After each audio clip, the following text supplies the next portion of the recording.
Hey look, buddy, I'm an engineer. That means I solve problems. Not problems like how to get a girlfriend, because that would fall within the purviews of your conundrums of philosophy. See, I solve practical problems. For example, how am I going to stop some big mean dragon from tearing me a structurally superfluous new behind? Well, the answer to that is with landfall. And if that don't work, board wipe. Hey everybody, it's me, your favorite, the MTGineer. And right now we're going to go over a couple things that are hopefully going to make your commander decks a little better. If you're looking for like a deck that's, not over the top crazy or anything like that, you're just looking for something to kind of like hop in there and challenge those dragons and those tier grids and Eldrazi's and slivers. Well, you've come to the right place. Let me show you a deck that I made that, it's pretty good. Now, does this deck work 100% of the time? No, because as soon as they see what you're about to do, you've just become the biggest threat on that board. But man, oh man, is it fun taking out that one person, making sure that no matter what, they lose, and they can never win.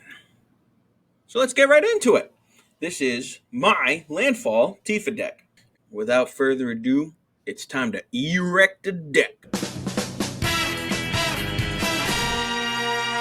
First up is the commander herself, Tifa Lockhart. She is a 2-cost 1/2 with trample and landfall. Whenever a land you control enters, double Tifa Lockhart's power until end of turn. We're going to be utilizing this ability throughout the entire game. We're going to start off with cards that help with land drops. So the first card I want to talk about is Loot Exuberant Explorer. He's a legendary creature with 1/4. Also, you may play an additional land on each of your turns. Next is going to be Lumra, Bellow of the Woods. This is going to be like a 2-parter. Not only is she going to let us mill 4 cards, then return all land cards from our graveyard to the battlefield tapped, but also will have the power and toughness equal to the number of lands we control, which is going to be a land helper and also an attack helper. As for the Augur of Autumn, we're mainly using the 2 top abilities. You may look at the top card of your library at any time, and you may play lands from the top of your library. And the last one in this category is Brawlios. Basically, what we're using this card for is a bottom ability. Whenever Brawlios Fear of Bands attacks, draw a card, then you may put a land card from your hand onto the battlefield. So whenever you attack with this creature, you immediately put a land from your hand onto the battlefield. And if you're attacking with Tifa at the same time, her landfall ability triggers again right before anyone can declare blockers.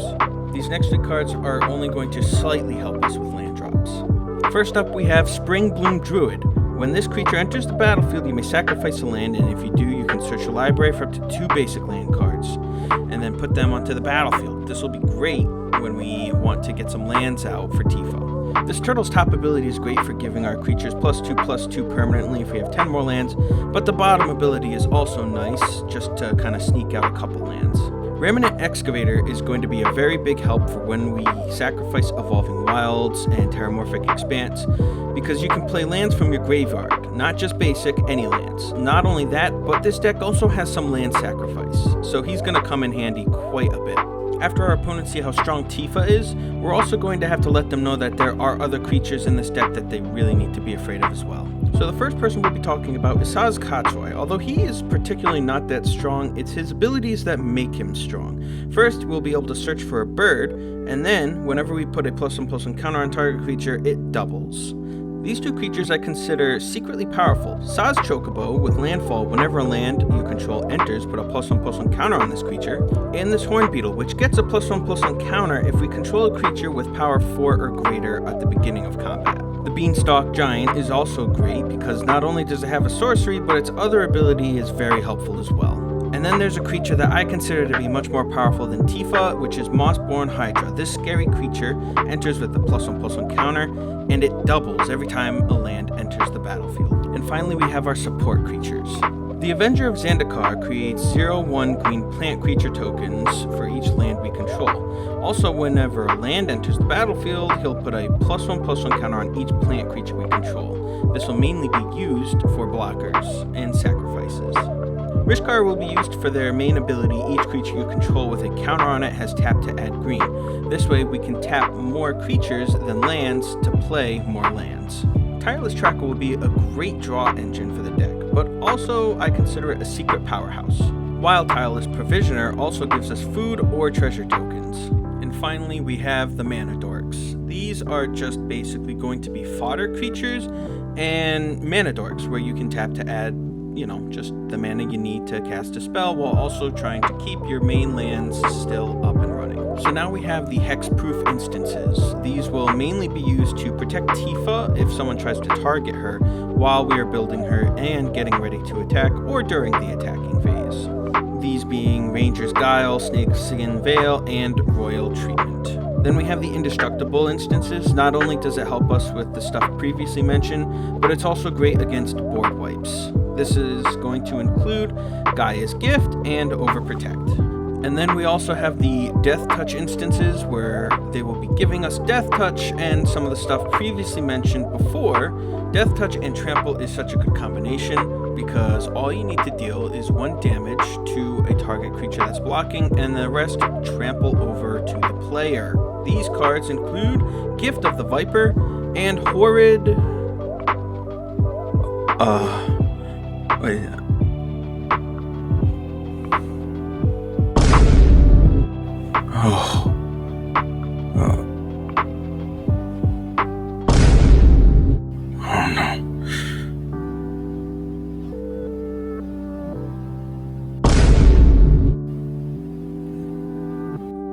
Yeah, I'm not risking that. And last is the landfall instances. These are going to be mainly used for our attacking and declared blocking phase. Whenever Tifa is attacking, we'll have her attack a little bit weaker than normal, so that way it catches our opponents off guard. And then we play the instance, lands come out, Tifa's stronger. These mainly include Roiling Regrowth, Preshi's Wanderings, Entis Restoration, and Harrow.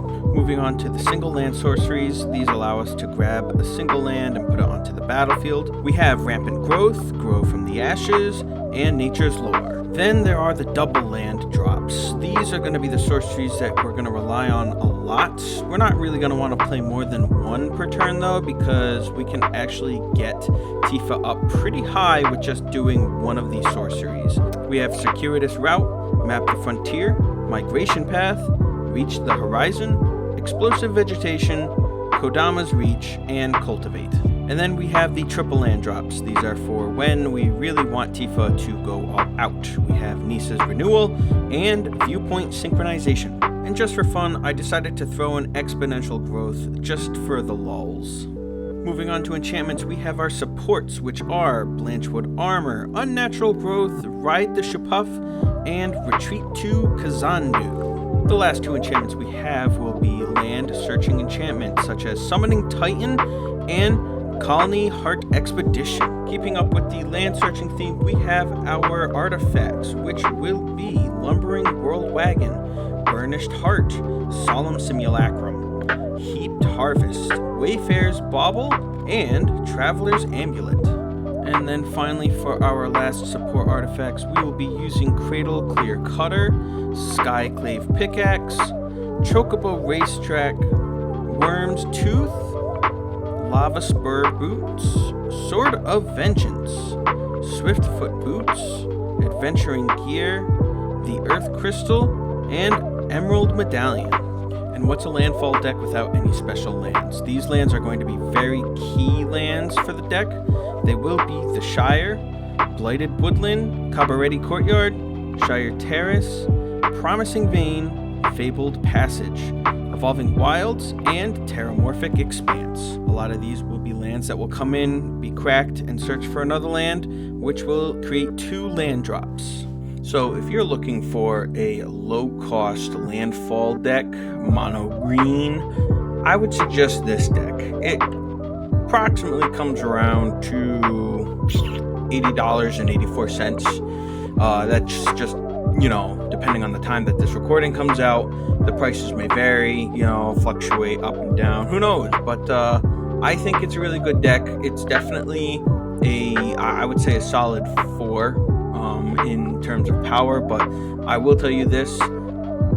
Unless you have really good game plan, don't expect to really win, but expect to make everyone believe that you are certainly the threat. So if that's what you're going for, if you're looking for like a quick one-shot kill, if a guy, really ticked you off the other day and you want to really stick it to him on turn 2 to 5, this is your deck.